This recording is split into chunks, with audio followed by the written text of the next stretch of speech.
আজকে কী কী রান্নার আয়োজন হচ্ছে দেখো, এই যে লতি হবে, তা লতিটাকে মানে ভালো করে পরিষ্কার করে নেওয়া হয়েছে, কেটে ধুয়ে। আর এদিকে সজনের ডাঁটা হবে, তা সজনের ডাঁটা টমেটোটাকেও কেটে রাখা হয়েছে। আর এদিকে ধনে পাতা রয়েছে, আর এদিকে দেখো পেঁয়াজ, আদা বাটা, জিরে বাটা, কাঁচা লঙ্কা বাটা, এগুলো সব রয়েছে। আর এদিকে দেখো সর্ষে পোস্ত দিয়ে মাছ হচ্ছে, এটা হচ্ছে রুই মাছ, তা অনেকটা টমেটো বেশি করে দিয়ে মটরশুঁটি দিয়ে করা হচ্ছে।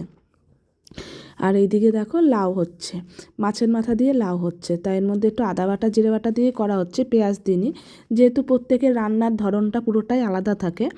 আমাদের রান্নার ধরনটাও আলাদা, অন্য সবার সাথে সবার রান্নার ধরন মেলে না। আর এইদিকে রুই মাছটা যে করা হচ্ছে সর্ষে পোস্ত দিয়ে, এর মধ্যে পেঁয়াজ দিয়ে, আমরা পেঁয়াজ রসুন খাই, একটু বেশি খাই, অনেকে আছে না শুধু আদা বাটা জিরে বাটার উপর করে, আমাদের সেরকম না, আমরা মানে পেঁয়াজ রসুন দিয়েও করি, যে রান্নাটা যেরকমভাবে করা যায় সেইভাবেই করি। খুব বেশি মশলা যে খাই না তা না, খাই, আবার মাঝে মাঝে হালকা মশলার উপরও করি। আর এই যে এই দুটো রান্না হয়ে গেলে লতিটা হবে, আর তার সাথে সজনের ডাঁটাটা হবে। আর গরম পড়ছে মানে সজনের ডাঁটাটা মাস্ট প্রত্যেকের বাড়িতেই হবে। আর এদিকে দেখো মাছের ঝোলে কাঁচা লঙ্কাটা একটু থেতো করে দিচ্ছি, তাহলে একটু ঝাল ঝাল হবে। আর এগুলোই আমাদের আজকে দুপুরের রান্নার আয়োজন হচ্ছে।